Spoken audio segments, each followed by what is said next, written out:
Hello, and welcome back to another episode of Formula One. I'm your host, Jamie. I'm here with my sister, Jack. Hi, everybody. And we are coming at you with a special edition. If you're watching us on YouTube, you can probably tell how different this setup is. We've done our best with the tools we were offered in this hotel room. And we're in a hotel room because we are reporting live from St. Pete. For IndyCar. The IndyCar opener. So we just got back from the track from the race. We've been at the track all weekend. You also might be able to see how sunburnt I am. We're going to ignore that. Yeah, I'm also sunburned. My brain is like dead. Yeah, race weekends are always, a marathon. But such a fun weekend, such a fun season opener. So I guess we'll jump in with Friday, give you a little bit of a recap.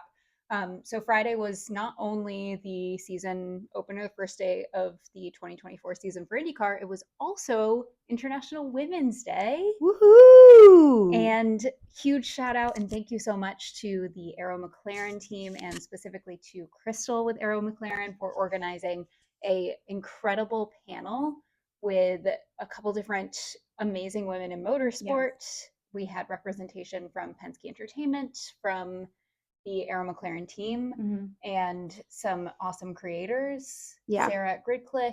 We had Tasia from F1 Femme. So that was awesome hearing from them. It was such a good panel. I remember Jamie and I leaving and just like it wasn't shocking that it was great, but it was just like, wow, this was so great. The questions were so great. Everyone that was in the audience that asked questions, they were phenomenal questions, and then there were just phenomenal answers. So it was just really, really great.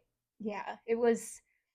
It's we as women in motorsport, and if you're listening or watching and you are also a woman in this space, whether you're a fan or a creator or you work in the space, you can kind of feel sometimes that you have this great community, but having it kind of like right in front of us was awesome.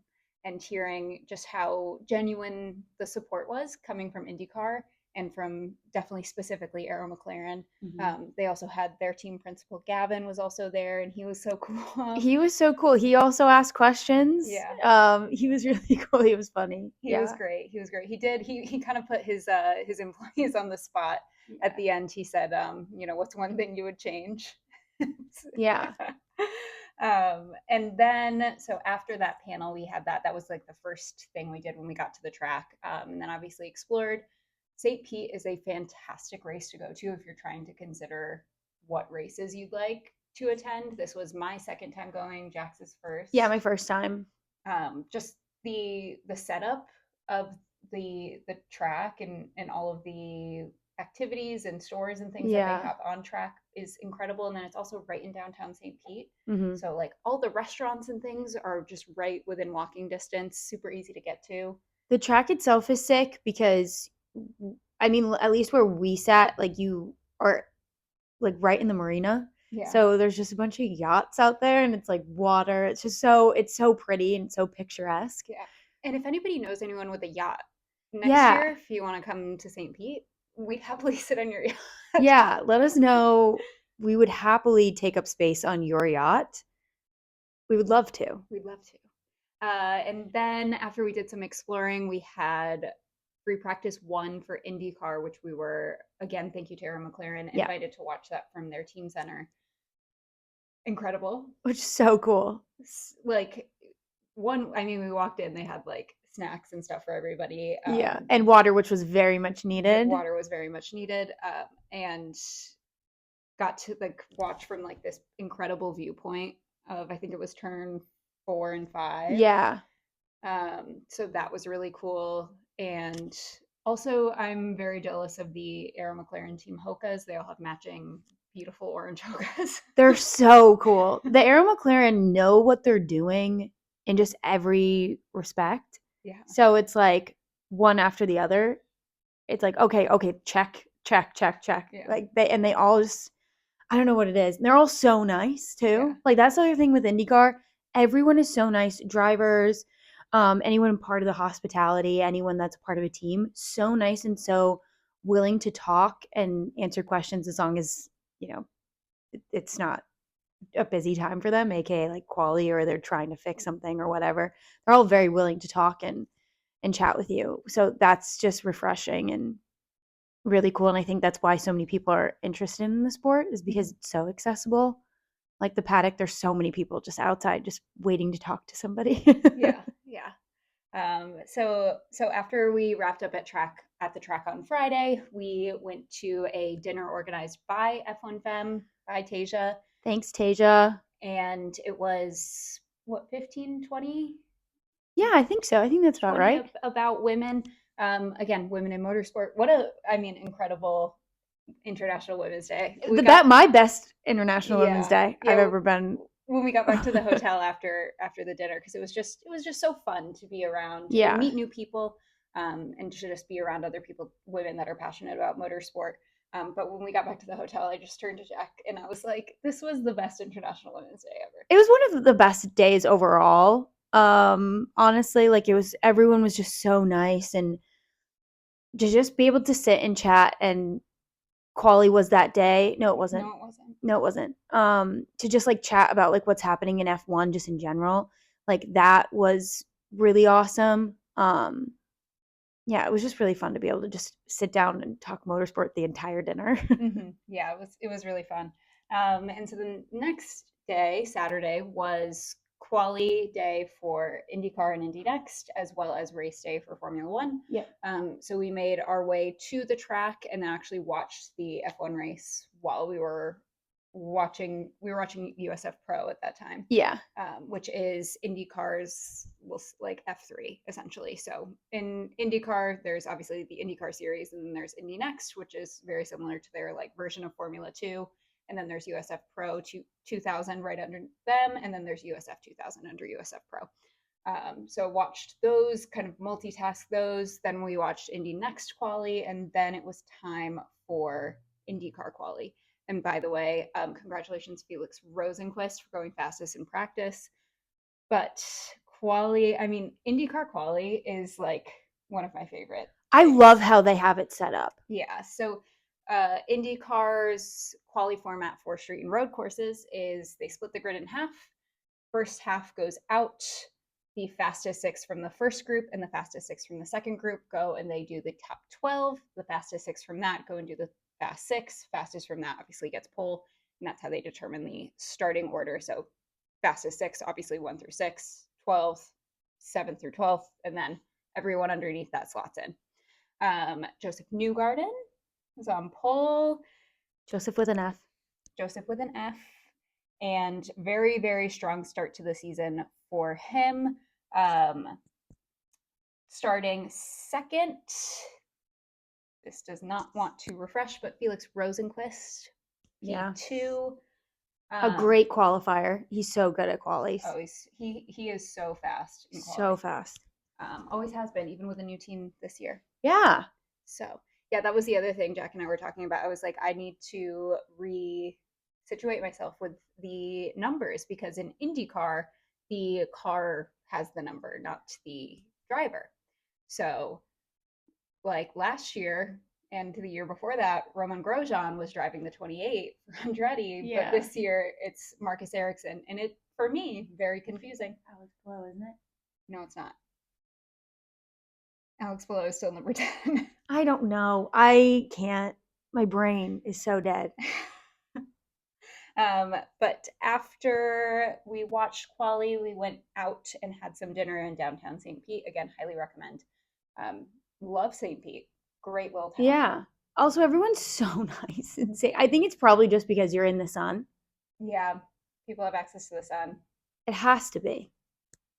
You know, it's that vitamin D. Yeah. Makes you happier. And then Sunday, obviously, race day. We'll do a full F1 recap in our like regular episode. But IndyCar race day, so we got there. My back is super sunburnt. What are you gonna do? I've been to several races. I get sunburn every time. Every time I'm like, this race is going to be different. I'm going to wear so much sunscreen. And then I don't. Also, we did wear sunscreen. I have just like very, very sunburn, sunburn prone skin. It's the Irish skin. Yeah. It can't do it. But the race was pretty tame, honestly, for an IndyCar race, especially compared to last year's race at St. Pete. Last year's race at St. Pete, immediately, I think turn 3, there was like a 6-car pileup and a 20-minute red flag. Lots of collisions. Roman and Scott McLaughlin came together at one point, and Roman was leading. This year, there wasn't an incident until I think lap 25. Yeah, and it was Marcus Armstrong. Marcus Armstrong. He kind of what happened with Lance in that F1 race. He like nicked the wall and then slammed pretty hard, but he's good, which is awesome. Yeah, so that was a lone car situation, and then there was all of them were. There were no. Rookie Linus Lundqvist had a bit of a situation, but was able to keep going. Marcus Ericsson also DNF'd. He had a mechanical issue. Yeah. Stingray Robb DNF'd, and Roman Grosjean DNF'd. But all of those were either mechanical or single car situations. And our winner for the season opener, Mr. Josef Newgarden. From pole. He did it from pole. Absolutely dominant weekend. And if you follow IndyCar, you know it's not super common to have a win from pole. Yeah. So very, very strong weekend from him. Strong start to the season. Our Indy 500 winner this past year. So we'll see how the season goes for him. We know he's really strong on ovals, but this is obviously a street course. So it was really cool to see him come back basically stronger than ever. And he led the race pretty much the whole time. Yeah. And Pato O'Ward P2. Woohoo! And he was P2 also last year in this race. And P3 Scott McLaughlin, P4 Will Power. So Will Power, Scott McLaughlin, and Josef Newgarden are Team Penske, their drivers. So very, very strong weekend from Team Penske. Yeah, very. Yeah. Again, strong weekend for Pato and for Arrow McLaren, who also had Callum Ilott filling in for David Malukas, who broke his wrist. Yeah. So it was great to see Callum back.